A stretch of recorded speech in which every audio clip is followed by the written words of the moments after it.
All right, folks, buckle up because today we're diving into some seriously deep waters. That's right. We're talking about the one and only Arthur Schopenhauer. Oh boy. You know, that guy who's famous for being, well, how should we put it, a bit of a downer. Yeah, he doesn't have the most optimistic view of the world. You got that right. We asked you to send us excerpts from his work, The Metaphysics of Love, The Metaphysics of Death, and boy, did you deliver. So we're going to tackle some of his most, shall we say, comforting thoughts on life, death, and this thing he calls the will to live. Right, the will to live, which is kind of at the core of his whole philosophy. Exactly. But before we get too existential on you, let's start with a little table setting, shall we? Sounds good to me. So who was this Schopenhauer guy anyway? Well, he was a German philosopher, kind of a big deal back in the 19th century. And unlike a lot of thinkers at the time who were all about reason and progress and, sunshine and roses, Schopenhauer, he went in a different direction. Yeah, he wasn't afraid to stare into the void and call it out. Exactly. He was all about confronting the less pleasant aspects of existence, like suffering, and the fact that, things don't always work out the way we want them to. Which brings us to this will to live business. I gotta admit, it doesn't sound like the most cheerful concept. So in layman's terms, what did Schopenhauer mean by this will to live, and why was he so convinced it was the source of all our problems? Well, imagine this, like this force inside you, this primal energy who just wants to survive, to consume, to, keep going at all cost. It's not really about happiness or fulfillment or any of that stuff. It's just this blind, relentless striving. So it's like, even if we get what we think we want, this will to live just immediately latches onto the next thing. We're stuck on this hedonistic treadmill. Pretty much. And that's where the suffering comes in. Because this constant striving, it never really ends. He actually compares it to a beggar, right? Something about getting just enough alms to survive one day, only to starve again the next. Yeah, that's a pretty bleak analogy, but it gets the point across. Even when we achieve something, that satisfaction, it's always temporary. It's like we get a little taste of happiness, but then bam, the will to live is right there. All right, what's next? Don't get too comfortable. Exactly. It's this never-ending cycle of desire and, temporary fulfillment. And for Schopenhauer, that's the root of a lot of our unhappiness. So in a nutshell, the more we chase after things we think will make us happy, the more we're actually feeding into this cycle of desire and ultimately dissatisfaction. That was Schopenhauer's view, yeah. Yeah. He had a very different definition of happiness than, say, what you might find in a self-help book today. I can imagine. So what was Schopenhauer's big secret to happiness then? Did he even believe it was possible? Well, he didn't see happiness as this, blissful state of constant joy. For him, it was more about the absence of pain, the absence of this constant striving. It was about finding moments of peace and tranquility, however fleeting they might be. Okay, I get that life isn't all sunshine and rainbows, but is there really no room for genuine joy in Schopenhauer's world? Well, Schopenhauer, he wasn't all doom and gloom. Oh, really? There's a silver lining somewhere. After that cheery take on life, I'm almost afraid to ask. Well, he found this one aspect of human experience particularly well, captivating, I guess you could say, even if for all the wrong reasons. Let me guess. We're talking about love. Because I've heard Schopenhauer's about as romantic as a tax audit. You're not wrong. There. It's where his reputation as a bit of a pessimist really takes center stage. So let's hear it. What's the Schopenhauerian take on love? Is it just a recipe for misery and despair? It's not that he was completely against love. He understood it's a powerful force in our lives.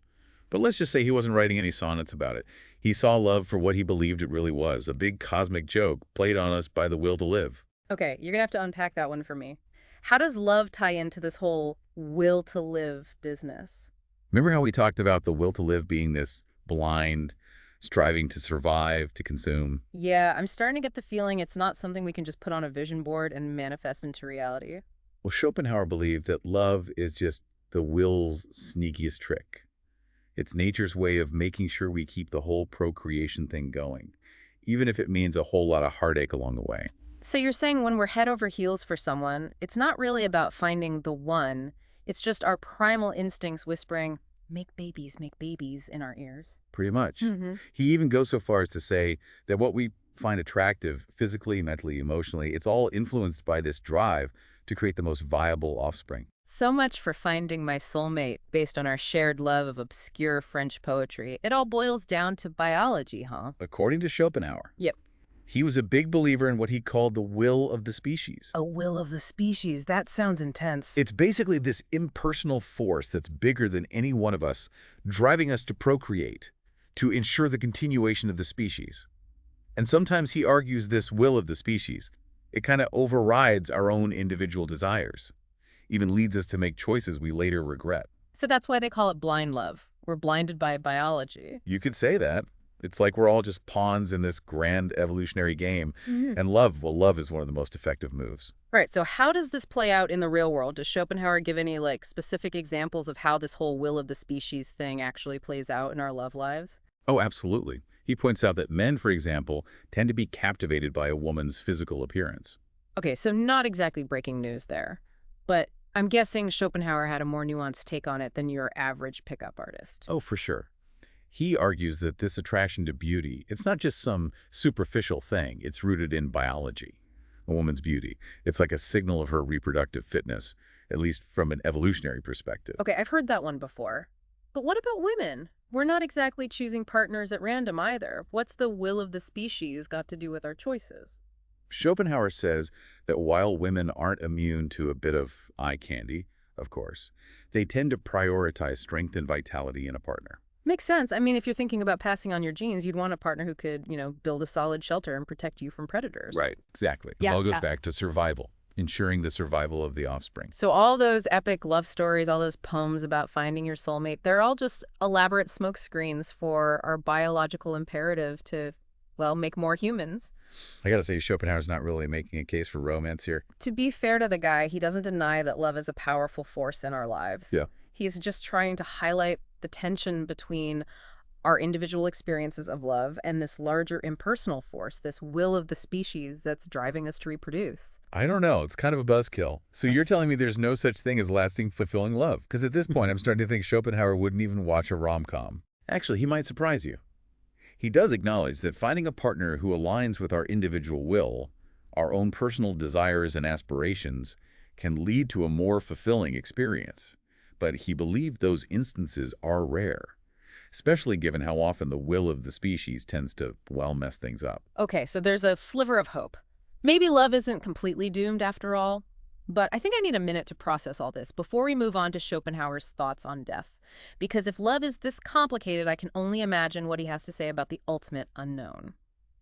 Okay, so we've tackled Schopenhauer's, shall we say, uplifting views on life and love. Right, not exactly a barrel of laughs so far. But now for the grand finale, the ultimate head scratcher, the big sleek, you get the picture, we're talking about death. The end of the line, the final curtain. Exactly. So is Schopenhauer going to leave us with a glimmer of hope here? Or are we all just cosmic dust in his eyes? Well, this is where things take an interesting turn.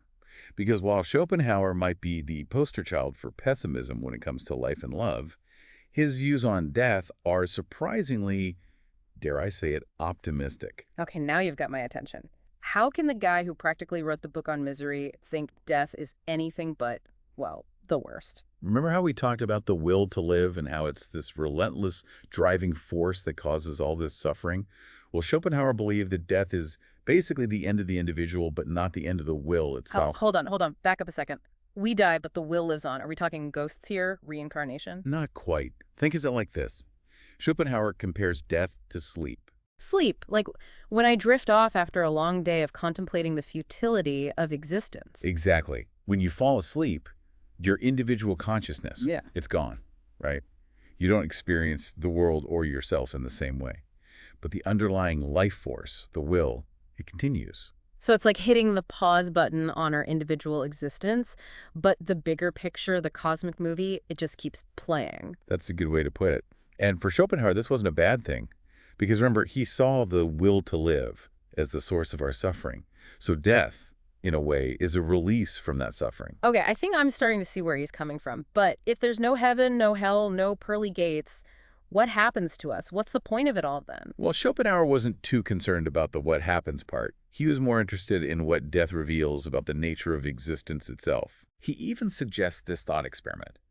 If people are so terrified of the nothingness they imagine after death, shouldn't they be just as terrified of the infinite stretch of time before they were born. Whoa! Okay, never thought of it like that. It's true, though. I spent billions of years not existing before I was born, and it didn't exactly bother me then. Exactly. It's like he's saying, look, you were okay with non-existence before, why not after? He's challenging us to confront the vastness of time and our small but significant place in it. It's like trying to grasp the concept of infinity. Mind-blowing and a little terrifying all at once. But I have to ask, if Schopenhauer saw death as this release from suffering, did he, offer any suggestions on how to achieve this blissful state of non-existence a little sooner? Asking for a friend? Just kidding, of course. Well, he definitely wasn't advocating for, any drastic measures, but he did believe that by recognizing the nature of the will, by understanding its power over us, we could start to loosen its grip. So it's not about escaping life, but changing our relationship to it. Exactly. He pointed to practices like asceticism, a deliberate renunciation of worldly pleasures, as one way to weaken the hold of the will to live. So less focus on the next vacation, the next promotion, the next online shopping spree. More focus on simplicity, on inner peace, on recognizing the interconnectedness of all things. Easier said than done, right? Especially in our fast-paced, gotta-have-it-now world. It definitely takes a conscious effort. But hey, maybe that's the real takeaway here.